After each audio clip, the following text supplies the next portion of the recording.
dalam perjalanan pulang dari Jogja, kalau nggak salah waktu itu saya buat kalimat atau flyer atau meme waktu itu, hidup kita sebaik pola pikir kita.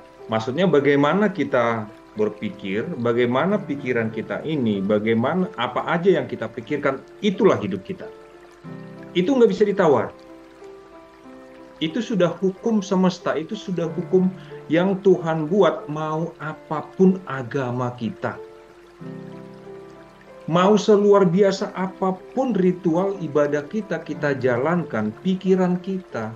Ya kalau dalam bahasa atau kalimat lain disebut, isinya adalah pikiran kita, karakter kita, sifat kita. Ini jas saya bisa berharga 100 juta. Tetapi karakter saya bisa ada orang yang melihat saya untuk dekat pun nggak mau. Karena apa? Langsung vibrasi yang saya keluarkan itu menyakitinya. Ini yang saya maksud gini. Di RSN semboyan kita, judul besar RSN adalah semua baik. Bagaimana kita melihat apapun yang terjadi, siapapun yang ada di sekitar kita, kondisinya apapun, lihatlah itu sebagai kebaikan. Karena sebenarnya sejatinya semua itu proses untuk membentuk kita. Masa lalu kita, yang terjadi di masa lalu kita, dari sejak kita lahir, dari sejak kita di kandungan, itu berkontribusi atau membentuk kita sampai saat ini. Ya, kehidupan kita hari ini berkontribusi atau berdampak untuk keadaan kita di masa depan atau esok. Jadi topik malam ini sebenarnya luar biasa mindset, karena dari situ berangkatnya. Bagaimana kita tidur nanti, mau nyenyak, mau gelisah adalah bagaimana kondisi pikiran kita sebelum tidur. Itu dulu yang terdekat, karena ini udah malam. Makanan, sekalipun saya makan tahu tempe tanpa bumbu, itu bisa sangat enak, Mas Aksan.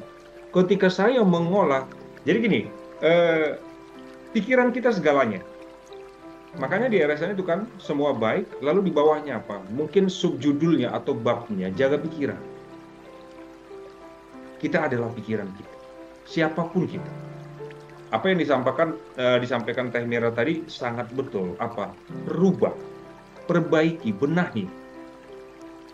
Berangkat dulu dari kesadaran bahwa kondisi kita saat ini, kondisi Bapak Ibu, kondisi Anda saat ini butuh perbaikan. Karena sangat banyak, Mas Aksan, saya temui, orang itu nggak tahu bahwa dia tidak tahu. Dia tidak tahu aja, dia nggak tahu, bayangin. Nah, lalu apa yang mau dibenahi? Dia nggak tahu kalau dia sedang belum berkelimpahan. Nah, bagaimana mau membenahi itu? Nggak bisa. Karena kesadarannya belum ada untuk menyadari bahwa dia kurang. Dia merasa lebih. Sama seperti contoh gini, analoginya seperti ini. Ada orang tenggelam, ya, ada orang tenggelam, dia minta tolong. Kalau kita datang menolong dia, kita akan dibawanya sama-sama tenggelam.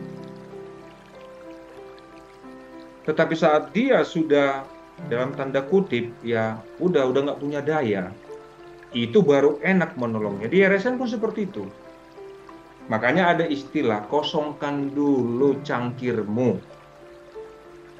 Kalau mau belajar, dikosongkan dulu.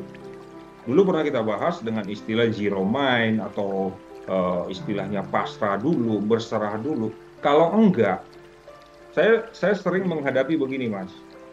Ada orang datang sebenarnya dia sangat butuh pertolongan. Tetapi waktu melihat saya, dia melihatnya begini. Kira-kira apapun yang saya buat, saya keluarkan pun energi yang paling gede. Karena sebetulnya polanya energi yang kita kelola di RSN itu bersifat tidak memaksa. Ini saya siapin, pilih. Ambil atau nonton, kan gitu kan. Mau dinikmati atau ditonton. Jadi kembali ke mindset tadi itu. 2 lembar uang itu punya sejarah, Mas Aksan. Itu sejarah yang sangat sakral buat saya. sejarah yang sangat sakral. Udah pernah saya ceritakan, dengan uang 200.000 itu, saya sadar bahwa saya masih manusia. Saya masih hidup. Gitu. Jadi berkali-kali saya bilang ke Tenira, itu jangan diganggu. Itu nggak boleh diganggu. Karena gini, Mas Aksan, selain itu, ini tentang mental block ya.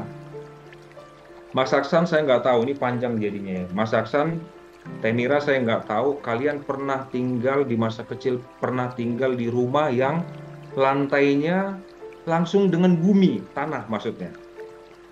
Oh, saya pernah. Nah, Tahun 70-an kan. ya, dindingnya ya bambu ya. Jadi untuk mandi, untuk ambil air itu harus turun. Ada sekitar mungkin 300 meter menuruni. Kami tinggal di atas itu, jadi harus turun, baru ada air. Listrik nggak ada. Itu dari bangun tidur sampai tidur lagi, itu ada di kebun atau di ladang atau di sawah. Kebayang itu masa anak-anak saya. Jadi penuh dengan perjuangan. Ini banyak bekas luka nih Mas Aksan. Ada yang kena bacok, kena arit, kena kapak. Wajah saya aja yang mulus dulu, sekarang sih udah banyak bercaknya, udah tua.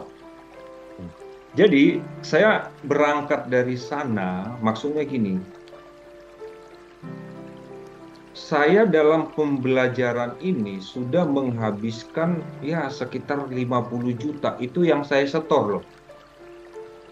Itu belum hotelnya, belum yang lain-lainnya. Tetapi kalau itu yang kita lakukan ke saudara-saudara kita, kira-kira ya, yang penghasilannya UMR atau di bawah UMR masih melirik nggak untuk datang ke RSN? Nah, saya berangkatnya dari sana. Makanya di RSN itu kita kasih pilihan. Ada yang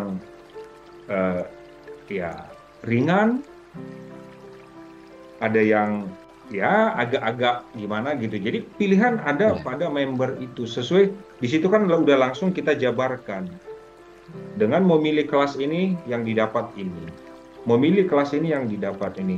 Namun kembali, sekalipun dia ngambil yang 4 juta atau VIP itu, tetap tidak ada artinya jika tidak disendoki itu makanan ke piringnya lalu dimakan.